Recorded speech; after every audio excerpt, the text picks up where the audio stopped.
Hi friends, मी रिया. आज सकाळी सकाळीच आम्ही गेलो होतो भाजी मंडीमध्ये. ही भाजी मंडी मोठी असल्यामुळे ही सकाळीच असते.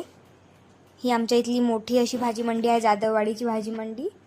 मग आम्ही बरेच भाजीपाला वगैरे घेतला, लसूण घेतला, अद्रक घेतलं, बटाटे घेतले, खूप काही काही भाज्या घेतल्या. मग घरी आल्यावरती फ्रेश वगैरे झालो.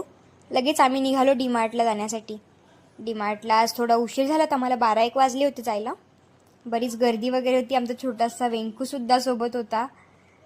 तो असल्यावर एक वेगळी मज्जा येते सोबत. मग आम्ही किराणा वगैरे घेतला, लगेच निघालो घराकडे. आम्ही दरवेळेस महिनाभराचा किराणा डीमार्टमधूनच घेतो. मग ते 1 ते 10 तारखेच्या मध्येच येऊन जातो आम्ही दरवेळेस.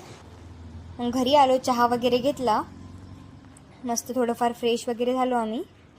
मग मी एक गुढीपाडव्यासाठी मस्त अशी सुंदर कुर्ती तयार केली.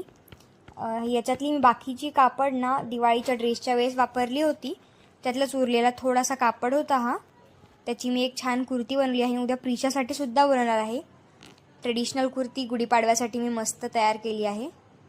पाहू शकता, त्याचा गळासुद्धा खूप सुंदर झाला होता. मग ते झाल्यावरती मी गोबी मंचुरियन बनवले. हे सुद्धा खूप टेस्टी आणि मस्त झाले होते. तसं आईने यासोबत भातवरणसुद्धा बनवलं होतं. मग मी मस्त छानसे गोबी मंचुरियन रेडी झाल्यावरती आम्ही सर्वांनी जेवण वगैरे केलं. तर असा होता माझा आजचा दिवस. थँक्यू.